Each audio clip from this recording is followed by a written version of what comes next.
It was an interesting conversation I was having with a friend of mine.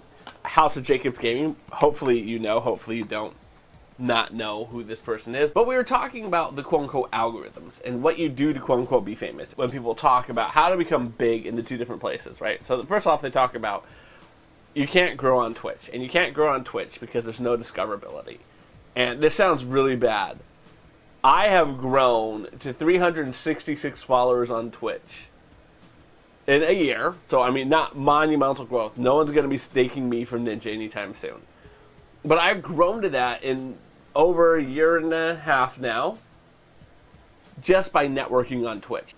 When they talk about you can't grow on Twitch, you're right. You're not going to experience massive overnight growth if all you do is broadcast on Twitch. But you can network and you can do those type of things and you can grow.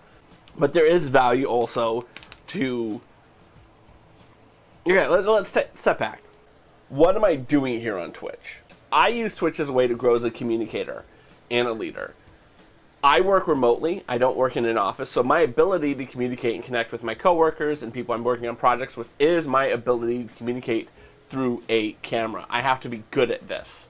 So that's one of the primary reasons I'm here. I'm also here because it gives me a social outlook. You know, I can watch people like the rabbits burrow throughout the day while I'm working, lurking, and I can participate in the streams, and I feel like I can build a relationship with these people. So that's one of the reasons why I do what I do. But at the same time, I recognize that if all I'm trying to do to grow as a communicator is be here on Twitch, then cool. But there's so much more to content creation, so much more to this ability to communicate in the 21st century over the internet. You have to be good at Instagram, and you have to be good at YouTube and TikTok and all these other things. And so I'm trying to learn and grow in those areas. And one of the things that I've been kind of coming up again and I've been struggling with is this concept of how to... Is the value in becoming a good communicator on YouTube learning how YouTube's algorithm works and growing your best channel, or is it to just be putting the best content out there? And that's something I struggle with when I talk about and when I think about what I'm doing there. Right? So if the goal is to make the best YouTube videos possible, I can have one channel and I dump all my stuff into it. If the goal is to get the biggest audience and therefore grow and learn how to do that, then that approach is a bad idea when you listen to the algorithms. And so I was having this conversation with House of Jacobs Gaming, a fellow dad, a fellow Twitch streamer, fellow Just Dancer, all those things up and down the board. He was talking about how he has one channel and he dumps all the stuff into it, and that's what I'm doing now. And he says there's going to be a point where he gets big enough that he needs to start splitting out into a couple of different channels. A channel for his Sea of Thieves stuff, and his channel for his Just Dance stuff, and his channels for his gear reviews, and yada, yada, yada, yada. Because that's what you're supposed to do to build the algorithm. The algorithm is looking at a couple of things. How many people are watching your videos, how long your videos are going to be watching, right? So if I dump a 5-minute video and a 3-hour video in, and it sees everyone watches my 5-minute video, and everyone watches 1 minute of my 3-hour video, it's saying these people are watching on average 100% and an average of 1/180th of the video. So really 1/90th of their videos, this person is not important. We're not going to promote this person in the algorithm. That's the thought process. That's why you want to split it up. And so I was asking myself, is there value in splitting it up now, when I'm at the quote-unquote beginning of my career on YouTube? Is there value to say I'm throwing all my VODs onto Aloha Craw's YouTube channel that just has his VODs, and no one cares about if anyone watches anything there? That's just my VOD page. And this is where I'm going to throw all my little speeches videos. And the reason why I'm talking about today is I uploaded a video I'm very proud of today on YouTube. And I know because it's associated with my rest of my YouTube, which gets like maybe 1 or 2 views a video, and they're watching like maybe 10 minutes of it, that there is no way this video is ever going to reach the algorithm. YouTube is considered my Aloha Craw page to be dead weight. We're never promoting this. And the reason I'm proud of it is because it was a really kind of funny moment that happened on one of my streams. Funny enough that I even threw it on Instagram and I'm trying to promote it. Pretty much what it was is we were building this. And while we were building this very cool Tyrannosaurus Rex Lego set, before we put the legs on, before we put the head on, before we put the tails and put the arms on, we built just this main body portion. And then there was this thing that I built. that they had me attached to it.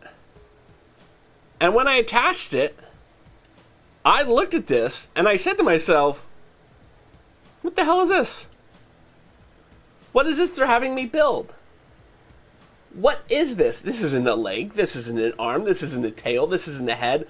What is this Lego is having me put on it? And I mean, right now I'm acting it out a little bit because, I'm very much aware of what it is. People in my chat, we went and researched it, and there actually is this wonderful bone.